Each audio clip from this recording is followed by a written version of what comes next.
बुजुर्ग ने तकिया जमीन पर फेंका और तुरंत ही धप्प की आवाज के साथ घुटनों के बल गिर पड़ा। सामने खड़ा आदमी समझा कि शायद वो उसे नए साल की बधाई दे रहा है, पर अगले ही पल जो हुआ वो चौंकाने वाला था। एक विशाल पत्थर उसके सिर के ऊपर धीरे धीरे नीचे उतरने लगा। ध्यान से देखा तो मंच प्लेटफॉर्म पर झूठे और बचे खुचे खाने से भरे ढेर रखे था, और फिर उस आदमी की हैरान निगाहों के सामने वो बुजुर्ग ऐसे खाने पर टूट पड़ा जैसे 3 दिन से उसने कुछ खाया ही ना हो। वो जानवरों की तरह खाना निगल रहा था, जिसे देखकर उस आदमी को घिन आने लगी। उसने भलाई में बुजुर्ग को चिताया कि ये खाना किसी और का झूठा है।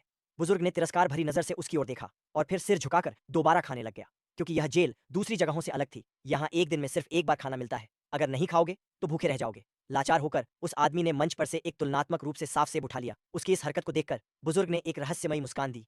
इसी समय वह पत्थर फिर से नीचे आने लगा, लेकिन इस बार बुजुर्ग ने ऐसा काम किया जिसने हर किसी को चौंका दिया।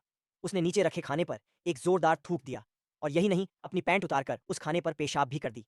आदमी यह देखकर सन्न रह गया, लेकिन बुजुर्ग को यह एक सामान्य बात लगी, क्योंकि चाहे खाना कितना भी गंदा क्यों ना हो जाए, नीचे के कैदी उसे फिर भी खा लेंगे। हालांकि वे दोनों 48वीं मंजिल पर थे,